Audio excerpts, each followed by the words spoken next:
মতন তাকে দেওয়ার মতন আমার উপযুক্ত কিছু আছে, সেটা ভাঙ্গে বলতে পারবো না। যে বিয়ে করবে সেই বুঝতে পারবে যে আমার কি আছে কি নাই। আজকে 15 বছর থেকে আমি বিয়ে শাদী করি নাই, সংসার করি নাই। এইভাবে আমি মাঠে ঘাটে কাজকর্ম করে, দোকানপাটে কাজকর্ম করে খাই দায় চলি। আর বাবা নাই, মা নাই, 4 বোন 2 ভাই। কাঁচামালের ব্যবসা করে আর আমি দোকানে কাজ করি, টেলারে কাজ করি। বোনের বাসা থাকি, থাকা বাদ দেয়।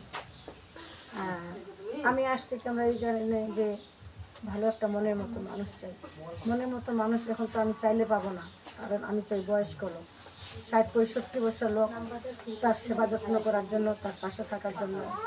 তাকে তো অনেক ধরনের লোক লাগে, এমন কোনো লোক না বউ থাকতে যে আমি যাবো এমন কোনো কথা না। যার বউ মরে গেছে, যে চাকরি বাকরি করতো, রিটায়ার করছে, তার পোলাপান বাচ্চা কাচ্চা সব বাহিরে, তাকে দেখাশোনার লোক নাই, তার পাশে থাকার লোক নাই, তাকে একটু পানি আগায় দিবে, তাকে কাপড় আগায় দিবে, তাকে ওষুধ আগায় দিবে, তার পাশে থাকবে, সে হাইডে মরবে না বাতে মরবে সেটা কেউ বলতে পারবে না।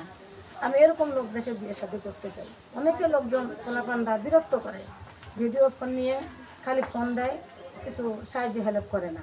কিন্তু কিছু সাহায্য হেল্প না করলে তো কথাবার্তা বলাটা ঠিক না, কারণ আমরা তো গরিব মানুষ। আমরা তো দেশ বিদেশে অনেক ছেলেপেলের সঙ্গে তো আমি মানে রোমান্টিক করতে পারি না। আর আমার বয়সের লোক, আমার 35-36 বছর বয়স চলতেছে, সেরকম আমার লোক লাগবে 60-65 বছর লোক। আমি সেরকম লোক দেখে বিয়ে শাদী করতে চাই, দেশে হোক আর বিদেশে হোক, কিন্তু রোমান্টিক করতে চাই না। এখন যদি আমার ভিডিও দেখে কাউকে ভালো লাগে, আমার পাশে থাকতে চাই, তাহলে কিন্তু আমি বিয়ে শাদী সত্যিকারে আমি বিয়ে শাদী করতে চাই। আমি বিয়ে কিন্তু বাস্তবে করব, কিন্তু সেরকম লোককে করব যে চাকরি বাকরি করে রিটায়ার করছে, তার বাচ্চা কাচ্চা সব বাহিরে থাকে, তাকে সেবা যত্ন করার জন্য লোক নাই। এখন তো ছেলেপেলেরা মেয়েরা দেখে না বয়স্ক লোককে, এরা তো এখন ওদের সময় নাই, বয়স্ক লোককে সেবা যত্ন করার মতো সময় নাই। আমি সেরকম লোককে সম্মান করতে চাই, তাকে আমি যথেষ্টভাবে সেবা যত্ন করতে চাই, তার পাশে থাকতে চাই।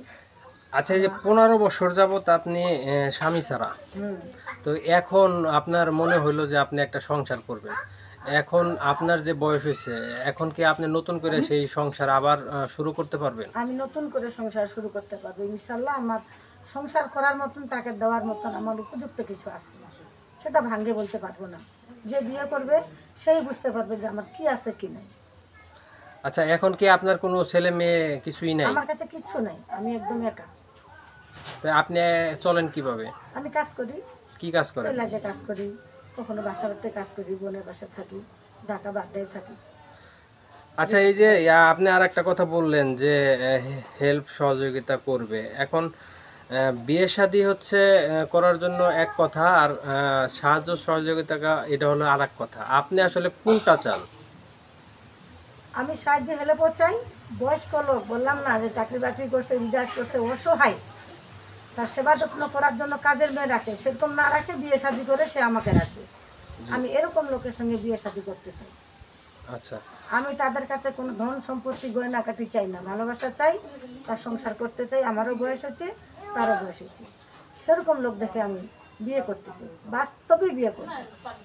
আচ্ছা, কোনো ছলনা করবেন না না, তো? কোনো ছলনা নাই, কোনো বাহানা নাই, কোনো কিছু নাই। ঢাকায় হোক, দেশে হোক, বিদেশে হোক, আমি বিয়ে সত্যিকারে করব।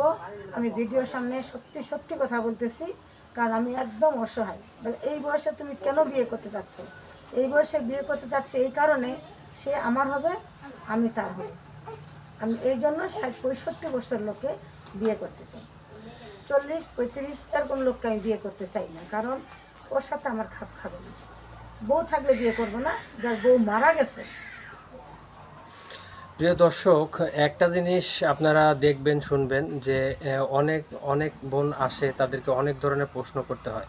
তো এই আমাদের সামনে ক্যামেরার সামনে যে বোনটি বসে আছে, ওনার যে মনের যে কথা, মন থেকে যে কথাগুলো উনি কিন্তু সহজ সরলভাবে একদম অঢেলভাবে বলে গেছে। তো এর ভিতরে আমি মনে করতেছি যে আসলে কোনো ছলনা বা কোনো কোনো কিছুই নাই। উনি যা বলছে আমার মনে হচ্ছে যে উনি মন থেকেই বলছে। তো আপনাদের যদি কারো এরকম ভালো লেগে থাকে এই বোনটিকে, তাই এই বোনটির সাথে যোগাযোগ করবেন। আচ্ছা, আপনার সাথে কি যোগাযোগের কোনো ব্যবস্থা আছে?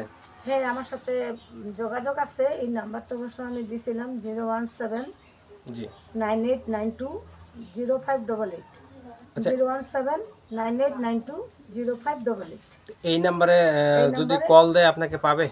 এই নাম্বারে আমাকে কল দিলে পাবেন, এই নাম্বারে আমার সাথে যোগাযোগ করতে পারবেন। কিন্তু যোগাযোগ করে নাম্বারে কল দেবেন ঠিকই ভাই। আরেকটা কথা বলি, সময় নষ্ট করবেন না, অথবা আপনার ভাবে চিনতে ফোন করবেন। কারণ ফোন দিয়ে সব কিছু বৃত্তান্ত শুনবেন, তাকে একটু চা নাস্তা খাওয়ার জন্য কিছু দিবেন না, এমন কিছু হইতে পারে না। তাকে একটু সহায়তা করেন, সাহায্য সহায়তা করেন। মানে আপনি কারোর সাথে ছলনা করবেন না, আমার মানে আমার আপনার সাথে সাথে যদি কেউ ছলনা না ছলনা করে, না করে। আপনি এইটাই চান আর কি। এটাই চাই, আমি একটা ভালো লোক চাই, জি মানুষের বাসায় কাজ করতে না যায় স্বামীর সেবা করতে চাই। জি জি, আমরা শুনলাম আপনার কথাগুলো শুনে খুব ভালো লাগলো। তো আপনাদেরও যদি কারো ভালো লাগে তো এই বোনটির সাথে যোগাযোগ করবেন, নাম্বারটা দেওয়া আছে। তো সকলে ভালো থাকবেন, সুস্থ থাকবেন। আসসালামু আলাইকুম।